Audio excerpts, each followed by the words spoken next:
नाजरीन, मैं हूं अब्दुल्ला। सवेनिश न्यूज़ में आपका इस्तकबाल है। बालापुर पुलिस स्टेशन हदूद के इलाके वादी मुस्तफ़ा में कुछ दिन कबल सैयद मोइन अली नामी एक नौजवान लड़के के कत्ल की वारदात पेश आई थी, जिस पर बालापुर पुलिस ने सैयद मोइन अली का कत्ल करने वाले 5 कातिलों को गिरफ़्तार कर लिया है। एलबी नगर डीसीपी सुनप्रीत सिंह ने एक प्रेस मीट करते हुए सारी तफसीलात बताई है। आइए देखते हैं हमारे नुमाइंदे अरबाज़ की ये रिपोर्ट।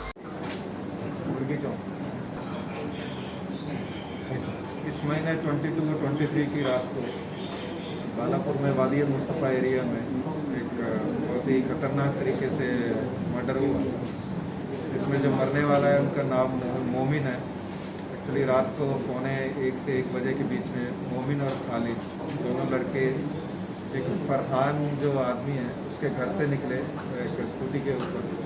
घर से थोड़ा दूर आगे गए तो वहाँ पे अंधेरे में कुछ लोग बैठे थे, उनका इंतज़ार कर रहे थे। जैसे ही वो लोग पहुँचे थे उनके ऊपर तलवार से चाकू से हमला कर दिया और उसमें मोमिन को जो स्कूटी चला रहा था उसका बहुत ही सीरियस इंजरीज हुई। जो खाली जो पीछे बैठा था उधर से डर के भाग गया। बाद में मोमिन की वहाँ पे डेथ हो गई। तो इस केस में इमीडिएटली इन्वेस्टिगेशन स्टार्ट कर दी गई। तो इन्वेस्टिगेशन में यह मालूम पड़ा कि ये दोनों लोग जो फरहान के पास काम करते थे, फरहान जो रियल एस्टेट का उधर धंधा काम करता, तो उसमें बेसिकली एक परवेज़ जो अभी हम एक्यूज़ A1 के तौर पे उसको अरेस्ट किया गया है। परवेज़ ने साल पहले उसको 9 लाख रुपए अमाउंट दिया था इन्वेस्टमेंट के वास्ते। उसने उसको प्रॉमिस किया था इसको इन्वेस्टमेंट का पैसा वापस आएगा अच्छे रिटर्न्स के साथ। वो पैसा वापस नहीं हुआ। कई बार पैसा वापस मांगने गया तो लास्ट में उसको डरा के भगा दिया कि पैसा वापस नहीं मिलता करके। ऐसा मालूम है हमारी तफ्तीश में। तो इसकी वजह से परवेज़ ने एक A2 जो सैफ है उसके साथ मिलके ये पूरा प्लानिंग किया। तो इसमें इन लोगों ने बाकियों को भी साथ में लिया।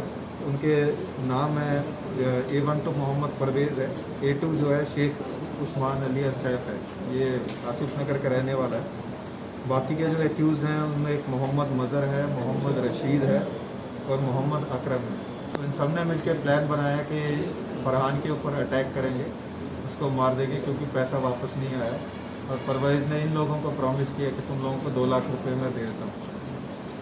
तो प्लानिंग के तहत इन्होंने 1 महीना पहले सिटी में जाके ये चाकू और तलवारें खरीदी और कुछ दिन मर्डर के दिन भी इन लोगों ने परवेज़ ने स्पेशली इन लोगों को बताया कि इस टाइम पे फरहान घर से बाहर निकलेगा और ये व्हीकल होगा, ये कपड़े होंगे, सारा कुछ डिटेल्स बताया।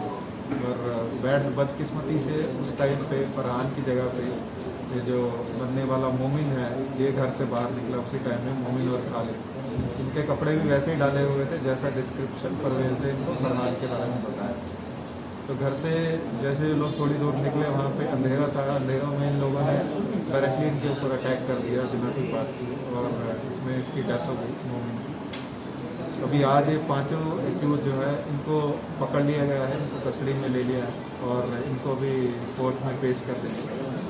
और इतना घिनौने तरीके से इन लोगों ने मर्डर को अंजाम दिया है तो इसकी वजह से इनके ऊपर PD एक्ट भी लगाया जाएगा।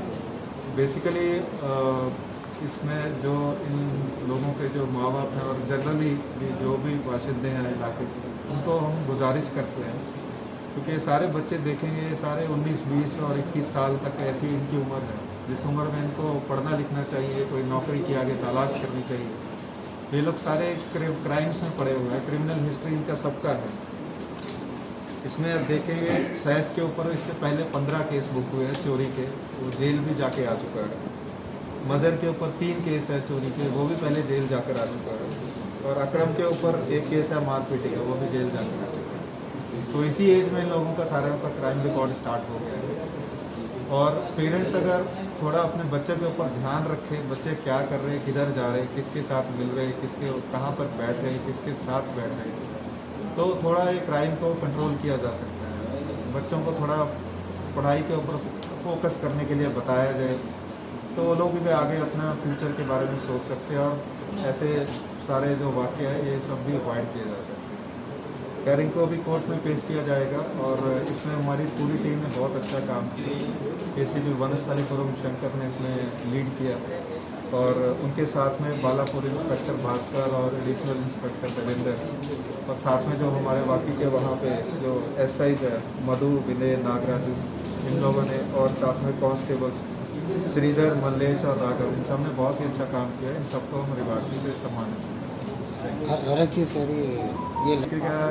कुछ भी आप लोगों को कोई कंप्लेंट है, कोई ऐसा प्लाटों पे कोई कब्जा कर रहा है, कुछ माफिया तरीके से कोई काम कर रहा है, ऐसे हमको कंप्लेंट दीजिए, हम लोग इमीडिएटली इसमें केस बुक करेंगे, इंक्वायरी करेंगे, और जो भी ऑफेंडर है पक्का उसको जेल में सजा मिलेगी। ये हम लोग गारंटी देते हैं, पब्लिक को रिक्वेस्ट करते हैं। और भी कोई जो भी इन्हीं के संबंध में जो कोई भी है जिसको कुछ किसी भी तरीके की ऐसी कोई परेशानी आई हो, तो अभी आके बालापुर पुलिस स्टेशन में कंप्लेंट कर सकते हैं, इमीडिएटली उसमें कार्रवाई की जाएगी। इसमें डुप्लीकेट डॉक्यूमेंट वही कह रहा हूँ, जो भी कंप्लेंट है, जिस तरीके का भी कंप्लेंट था, पुलिस स्टेशन में कंप्लेंट दीजिए, पक्का एक्शन लिया जाएगा।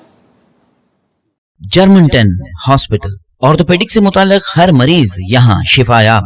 बैनुल-अक़वामी शोहरत याफ्ता और इनाम याफ्ता doctor Mir Jawad Jar Khan, senior orthopaedic surgeon, advance operation theatre, ICU, digital x ray, laboratory, physiotherapy, pharmacy, sharing और प्राइवेट रूम्स, लेडी डॉक्टर्स और डॉक्टर अर्जुमन सुल्ताना गैनकोलॉजिस्ट की खिदमात हासिल। वाजिबी फीस और मुकम्मल सहूलियात से हजारों मुतमईन। एम्बुलेंस से आरास्ता जर्मनटन orthopaedic hospital, pillar number 150, Attapur, Hyderabad.